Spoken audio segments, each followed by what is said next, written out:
The Scrum Master role can be an incredibly rewarding career. However, when you're first starting out, it can be intimidating to get into the field. That's why today I'm going to be telling you about how to get hands-on experience to increase your chances of landing the job and also build your confidence.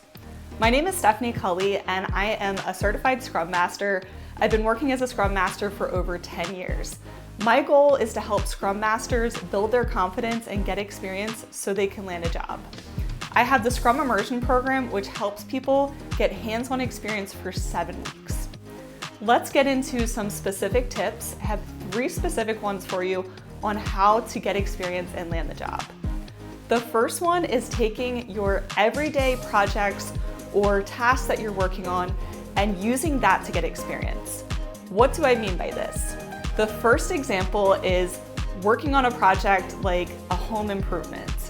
If you have anything going on in your house, such as renovating a bathroom, maybe remodeling a kitchen, this could be the perfect example of how to break it down into either a Scrum product or using a Kanban board.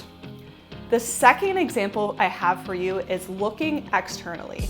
This could be looking at places like volunteer organizations, maybe your local church or organization has some opportunities where they're working on different projects.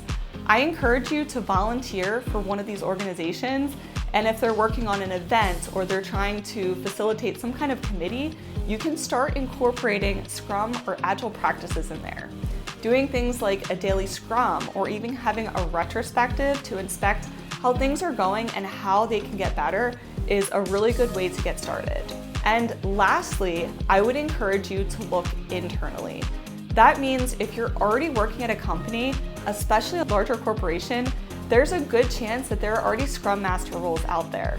What you can do is you can reach out to Scrum Masters in your organization to find out whether or not you can shadow them.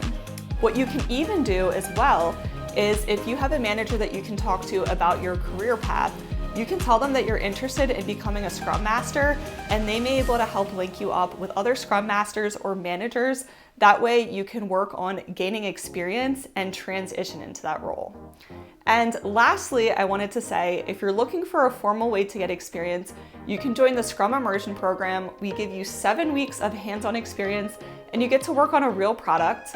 This is going to help you build your confidence, and you'll actually have real challenges that you've overcome that you're able to use to help you in the future when you're a Scrum Master.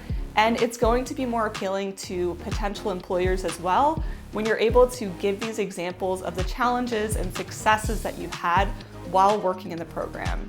If you're interested in more information, go ahead and leave a comment and say yes below, and I'll make sure to send you more information. Thanks so much for watching.